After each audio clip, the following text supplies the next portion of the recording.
तुम कितना कमा रहे हो, तुम्हारी कमाई का भोग पूरा परिवार करेगा, संपूर्ण परिवार तुम्हारी कमाई का भोग करेगा। भले तुम कमाए जाओ, भले तुम मोबाइल भले 10,000 का मत लो, परंतु तुम्हारा बेटा 10,000 का मोबाइल लेगा, ये निश्चित है। तुम 8,000 के कपड़े मत लो, पर तुम्हारे घर के बेटा बहू 8,000 के कपड़े लेंगे, ये निश्चित है।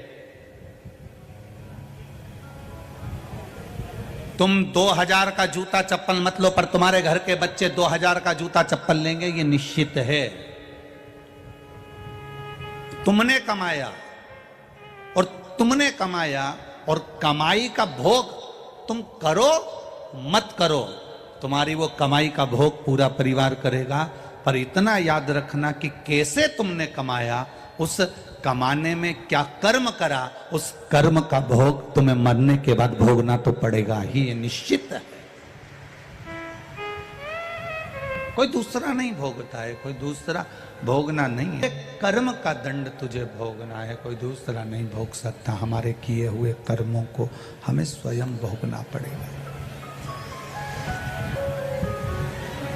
मुख से जो भजन किया है, नाम जप किया है, स्मरण किया है, कीर्तन किया है, मंत्र जाप किया है, उसका फल भी हमको प्राप्त होगा। आज ये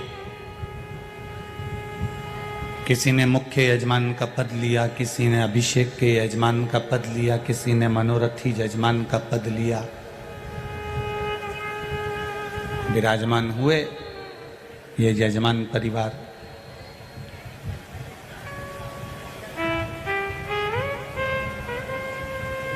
समिति इनको कुछ दी ना दी,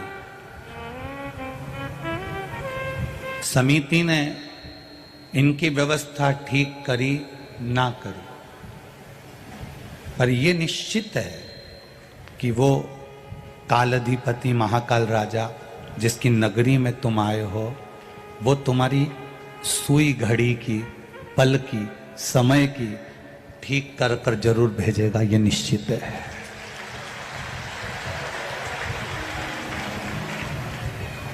कथा करवाने वाला महाकाल राजा है, कथा करने वाला महाकाल राजा है, और कथा सुनाने वाला महाकाल राजा है, और कथा सुनने वाला महाकाल राजा है, कोई दूसरा नहीं है।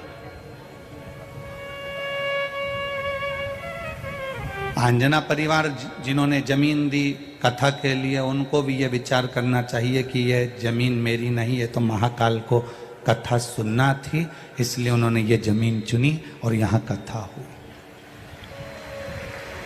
यजमान परिवार जितने भी हैं उनको ये विचार करना चाहिए कि ये कथा करने की सामर्थ्यता, ये कथा करने का वैभव, ये कथा करवाने का जो बल है, धन है, वैभव है, ये कहीं मेरे महाकाल राजा ने दिया होगा, या मेरे माता पिता या पूर्वजों का कोई आशीर्वाद हुआ होगा, तब जाकर उज्जैनी में हम कथा के यजमान बने, तब हम कथा के यजमान बने।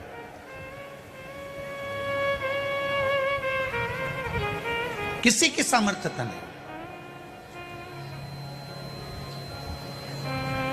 आज चैत्र की पूर्णिमा हो जाएगी, बैसाख लग जाएगा, बोलो सही? अब जरा विचार करना, कभी जिंदगी में तुमने नहीं सोचा होगा कि बैसाख का स्नान मां क्षिप्रा की गोद में और शिव महापुराण की कथा भूतो न भविष्यते जिंदगी में नहीं मिल सकती।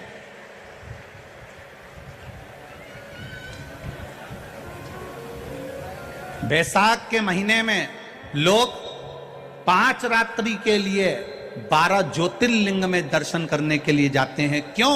क्योंकि बैसाख के महीने में अगर जिस पवित्र नदी में हम स्नान करते हैं, जिस नदी के अंदर हम स्नान करते हैं, और स्नान कर कर अगर भूल से भी बाहर निकलते हैं, और निकलने पर भी अगर हमारे शरीर की एक बूंद भी जमीन पर गिरती है, तो वहां जो कंकर रहता है वो शंकर के रूप में पूज्यमान हो जाता है। इतना पवित्र बैसाख महीना।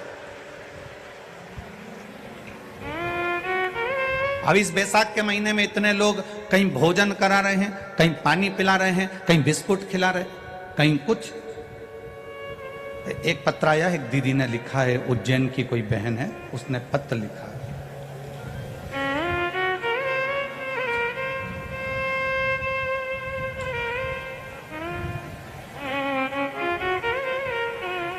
शंभु शरण पड़ी मांगो घड़ी रे घड़ी, दुख काटो दया करी न दर्शन आपो। राधा साल्वी, लाल गेट, वृंदावन धाम, उज्जैन।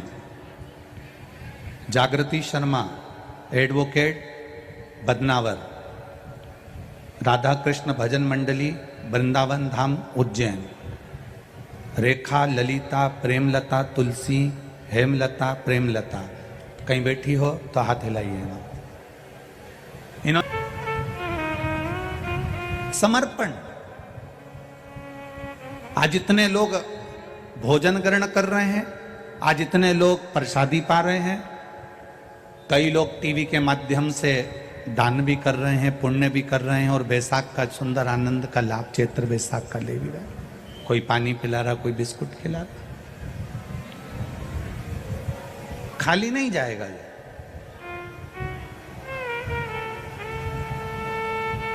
इतनी कड़कड़ाती हुई धूप में बैठकर आप लोग जो कथा सुन रहे हैं, ये खाली नहीं जाएगा।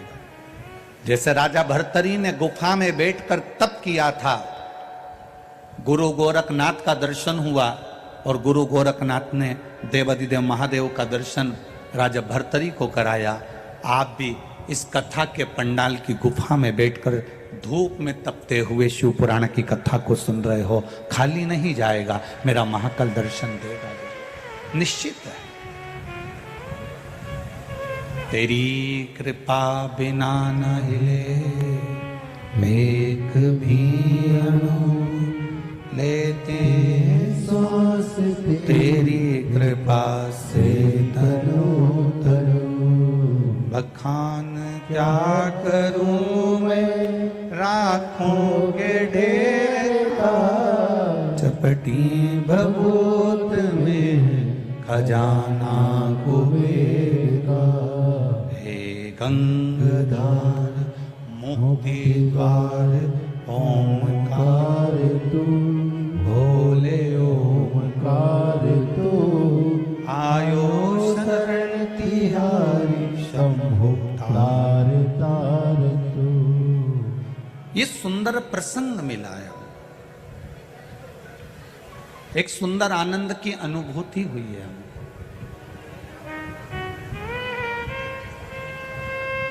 महाकाल राजा के ऊपर गलती बनना प्रारंभ हो जाएगी इस बैसाख के महीने में। एक बूंद पानी भी अगर भूल से देवाधिदेव महादेव को चढ़ जाता है, भूलवश स्नान करके निकले, मां छिपरा का स्नान कर कर निकले, और जरा सा जल का छींटा भी अगर कहीं कोई कंकर भी पड़ा है और उस पर चले गया, तो ये समझ लेना कि शिव का कोई तत्व था, जिस कोई शिव भूलवश। कितनी किस्मत लिखा के लाए हो रे, ये विचार करना। अपने अपने भाग्य को जरूर सराहना। दूसरे के भाग्य को सराहो चाना सराहो, पर अपने भाग्य की सराहना करना कि कितनी किस्मत लिखा कर लाए हो कि चैत्र बैसाख का महीना, महाकाल राजा की नगरी, छिपरा का तट और शिव महापुराण की कथा।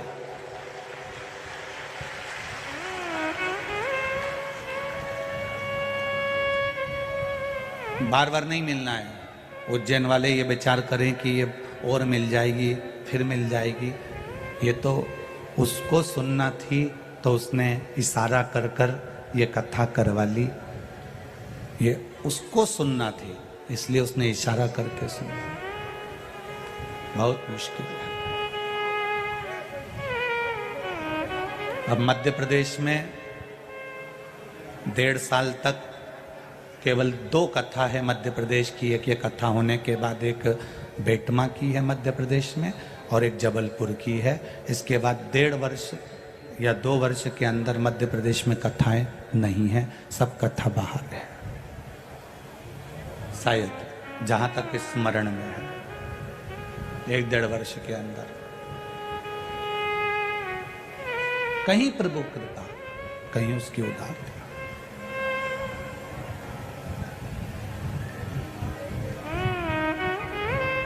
करो, उसकी चाकरी करने का मौका मिला है,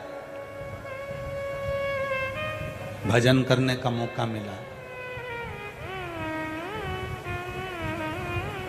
हमें दूसरे, पूरी दुनिया के लोग ऐसे होते हैं कि दूसरे को सुधारने की बात करते हैं कि मैं बहू को सुधार दूंगी, मैं सास को सुधार दूंगी, मैं रिश्तेदारों को सुधार दूंगी, मैं कुटुंब को सुधार दूंगी, मैं उसको सुधार दूंगी।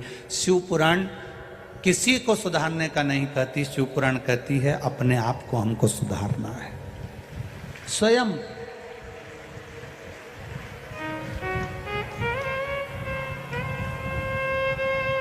पहले के मैकेनिक और आज के मैकेनिक में अंतर है। गाड़ी सुधारने वाले जो मैकेनिक होते थे पहले के, एक बार गाड़ी को हाथ लगाते थे, सुधार देते थे तो गाड़ी बहुत दिनों तक चलती रहती थी, खराब नहीं होती थी।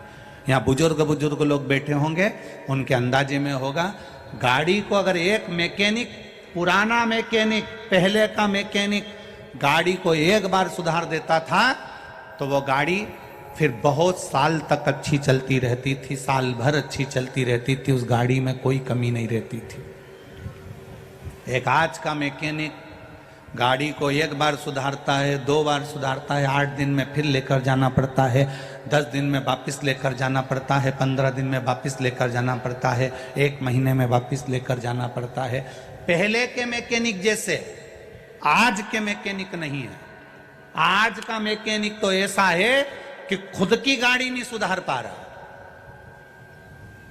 उसी तरह पहले के संत, पहले के साधु, पहले के तपस्वी, पहले के साधक, पहले के उपासक, पहले के वक्ता, पहले के रसतत्व प्रदान करने वाले, पहले के जो संत, साधु, सन्यासी, तपस्वी, साधक, उपासक, पहले के जो गुरु हुआ करते थे, संत हुआ करते थे, ऐसे मैकेनिक हुआ करते थे कि जिस गाड़ी को हाथ लगा देते थे उस गाड़ी को 2, 4, 10 साल चला देते थे। पहले के गुरु जिसको आशीर्वाद देते थे वो गाड़ी निरंतर चलती रहती थी।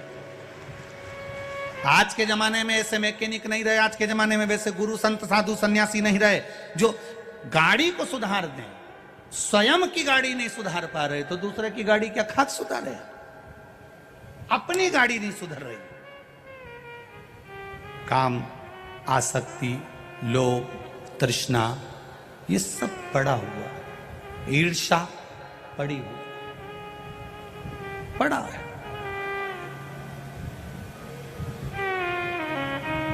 आप थोड़े सी उन्नति की सीढ़ी पर चढ़ोगे और किसी ना किसी को ईर्ष्या होने लगेगी। साधु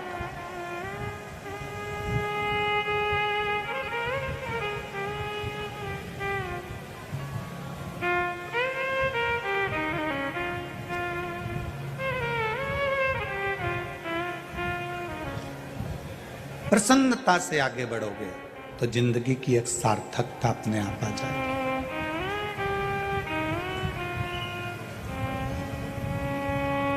प्रसन्नता से आगे। अभी अनिरुद्धाचार्य जी महाराज जी पधारे थे ब्रज वाले, वृंदावन से, जिनकी कथा इंदौर में चल रही, उनसे चर्चा चल रही थी तो कह रहे थे कि महाराज जी ब्रज में, वृंदावन में वृद्धाश्रम बनाया है पर कुछ विधर्मी लोग आश्रम में लेटर डाल कर गए कि हम इसको तोड़वा देंगे, उड़वा देंगे। हमने उनसे एक ही बात कही, ये विधर्मी चाहे कितना भी प्रयास कर लें, कितना भी प्रयास करो, आप अपना कर्म करो, ये विधर्मी अपना कर्म करे। ईर्ष्या दूसरे को नीचे दिखा सकते हो पर अपने आप को ऊपर उठा नहीं सकते। ऊपर कब उठोगे? जब आप हृदय से ईर्ष्या को निकाल दोगे और भगवान के भजन। हम दूसरे को सुधारने में लगे हैं।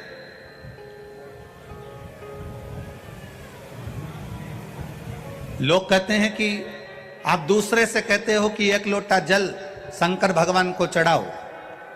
एक लोटे जल का चढ़ाने का फल क्या मिश्रा जी आपको मिला है? कभी भूल से, कभी जिंदगी में एक बार सीहोर आना, और सीहोर में जहां हम नमक चौराहे पर रहते थे, छावनी में रहते हैं, वहां पर आकर या पूरे सीहोर के लोगों से पूछना कि मिश्रा जी का लड़का आंख में चश्मा कितना मोटा लगाता था, एक बार जरा पूछना जरूर। और टीवी पर भी आपने पहले के देखे होंगे, राघव चश्मा इतना मोटा लगाते थे, स्कूल वालों ने कहकर लगवाया, भोपाल को दिखाया, सबको दिखाया, चश्मा चढ़ा। जब इस शिव महापुराण में पढ़ा कि शिवरात्रि के दिन चढ़ाया गया शंकर भगवान को शहद लाकर नैनों में लगाएं सुरमे की तरह, और शिव जी को चढ़ाया गया जल का आचमन करें तो चश्मे भी उतर जाते हैं। और आज उसका नजारा हमने खुद देखा। लोग कहते हैं गुरुजी आप कहते हो कि बेलपत्री के बीज वाले पत्ते में शहद लगाकर शंकर भगवान को लगा देने से बच्चे अच्छे नंबर से उत्तीर्ण हो जाते हैं। हमने एक बात जरूर कही है कि अपने कर्म को करते करते अपनी मेहनत पूरी करो, अपना कर्म पूरा करो, खूब पढ़ो, खूब उन्नति की ओर बढ़ो, और जब परीक्षा के लिए जाओ, एग्जाम के लिए जाओ, तब एक बेलपत्री के बीज के पत्ते में शहद लगाकर शिव जी से कह कर जाओ कि लिखने वाला भी तू है, पढ़ने वाला भी तू है, याद भी मैंने तेरे भरोसे पर करा है, और पास करने वाला भी तू ही है, कोई दूसरा नहीं। एक पत्र आया है, एक पत्र नहीं 3-4 पत्र हैं ऐसे। मैं रणधीर यादव, ग्राम अमरपुर, जिला नालंदा, बिहार का हूं। कहीं बैठे हो तो हाथ हिलाइएगा। आप ही हैं? दोनों हाथ हिला दो एक बार ऐसे। दिक्कत जो भगवान से दूर करता है, भगवान की अविरल भक्ति से जो भक्त को दूर करता है, उसकी कौन सी योनि होती है वो तो हम नहीं जानते, पर इतना जरूर है, अगर शंकर भगवान से निवेदन है कि कुत्ता भी बनाना तो तेरे महाकाल तेरे चरणों का बनाना, गोवर्धन नाथ के चरणों का बनाना, बद्रीनाथ के चरणों का बनाना, बना दे, तेरी कृपा जो होगी वो देखा जाएगा। पर वहां जाकर हम भी हड़ताल तो करेंगे कि लोटा भर जल चढ़ाने का, आचमन करने का अगर कुत्ता बनते हो तो ये कहां की रीति थी?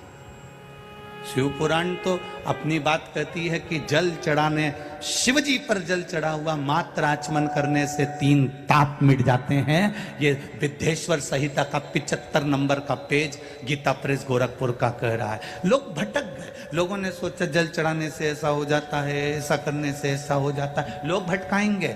आप जब रोज रोज मंदिर जाना चालू कर दोगे, रोज रोज भगवान को जल चढ़ाना प्रारंभ कर दोगे, तो लोग भटकाएंगे। भटकाने वाला कोई दूसरा नहीं होता, स्वयं महादेव चाहते हैं कि अगर तू 3 महीने तक लगातार जल चढ़ाएगी तो महादेव को तेरी मुराद पूरी करना पड़ेगी। तो उनने तुरंत ऐसी क्लिप जारी कर दी कि तुम वहां से हट जाए और तेरा मन भटक जाए, और भटका, अधूरा काम रह गया। अभी कोटेश्वर में कथा थी, वहां पर एक बात कही थी, कुएं में पानी है, पीना है, रस्सी लेकर आए हो, रस्सी छोटी पड़ गई है, दूसरी रस्सी लेकर आए हो, रस्सी छोटी पड़ गई है, तीसरी रस्सी लेकर आए, उससे बड़ी वो छोटी पड़ गई, उससे बड़ी लाए वो छोटी पड़ गई, उससे बड़ी लाए छोटी पड़ गई, पानी पी नहीं पा रहे हो। चतुरता की निशानी है, रस्सी मत बदलो, जो रस्सी तुम्हारे पास पहले की है दूसरी रस्सी ला